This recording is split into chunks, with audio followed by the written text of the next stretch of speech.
should do that new like joke thing that all of the people are doing on YouTube because it seems kind of fun. No. Well, why not? Because it's stupid and overdone and way too meta. Like, who the fuck started this? Really? Like, someone to varmint, like, you're better than this.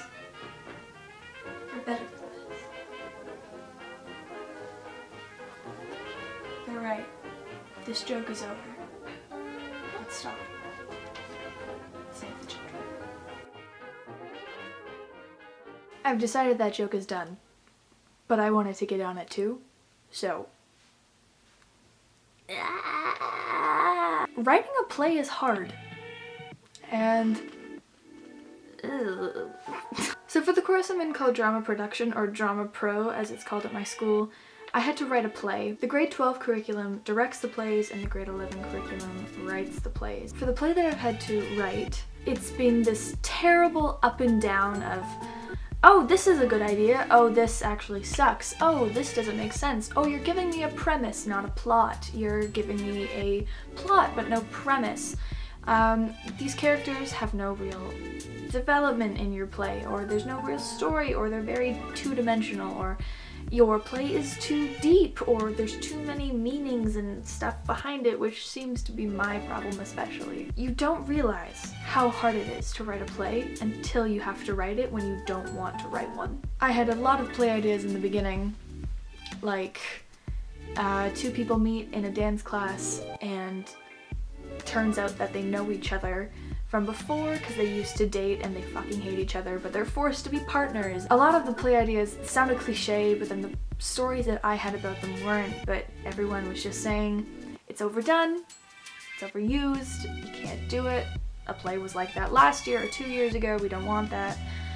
And everything that I've been writing is too deep and has too many hidden meanings behind it, and I'm trying to incorporate too much into a 30-minute production.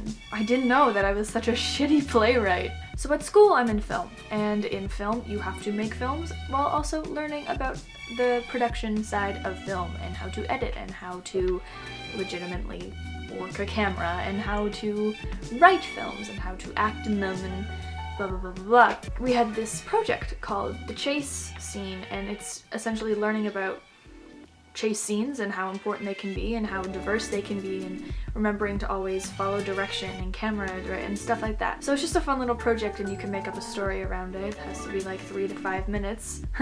LOL, my movie's at like 7 minutes right now.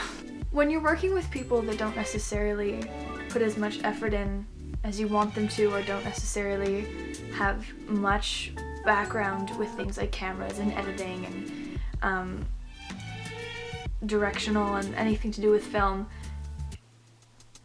you realize very quickly that you're the person that they go to for everything. It's just this always constant, hey Hannah, can you set this up? And hey Hannah, look at this, and is this okay? And should we do this? And what are we gonna do? And they would just ask you for the answers, and you're just sitting there thinking, why am I the direction? Why am I the one? Oh god, and it's just so much pressure, right? Because you don't want to fuck up anything majorly. And then you look back at the film that you've made so far and you're just like, oh, that's cringeworthy and I'm gonna skip over all these parts. But then there's definitely parts that you look at and you go, wow, that was actually really good, and I liked how that was filmed, and I liked the acting, and the shots were pretty, and the music's going well, so it's a work in progress. One of the things I've learned from this is how to accept defeat and how to fail successfully. But learning to accept defeat is something that I want to channel into my everyday life, because I'm really stubborn, as people may or may not know. I don't like giving up, which I guess is a good thing in a lot of ways. Because if you don't want to give up, you'll keep persevering and you keep wanting to try and you keep wanting to make things better and be better than you were before, but sometimes you just can't. Someone who is able to compromise is always something very valuable in a person.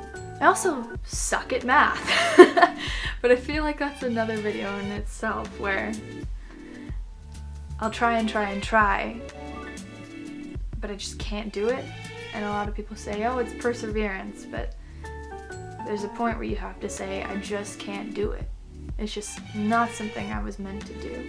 For the rest of my life, I'll probably try in things that I know I'm shitty at. You also have to come to that point of acceptance where you know you're just not good at it. Well, that was deeper than I thought it was gonna be. Varman made a meme of me. I'll put it here. I think that's pretty great. So thanks for waiting out the long period of time when I wasn't making videos and the unexplained amount of time why I wasn't really back, and for subscribing. That cool, man, cool, thanks. You guys are really awesome. There's a lot of people that have recently found me and are all like, not that it matters, but like there's kind of bigger names and you're like, whoa. I am a small, single French fry left alone in the bag, and they are a beautiful, extra large, freshly made, all in the red packaging McDonald's fries. McFry? Is that the name? Who knows? That's the analogy I made.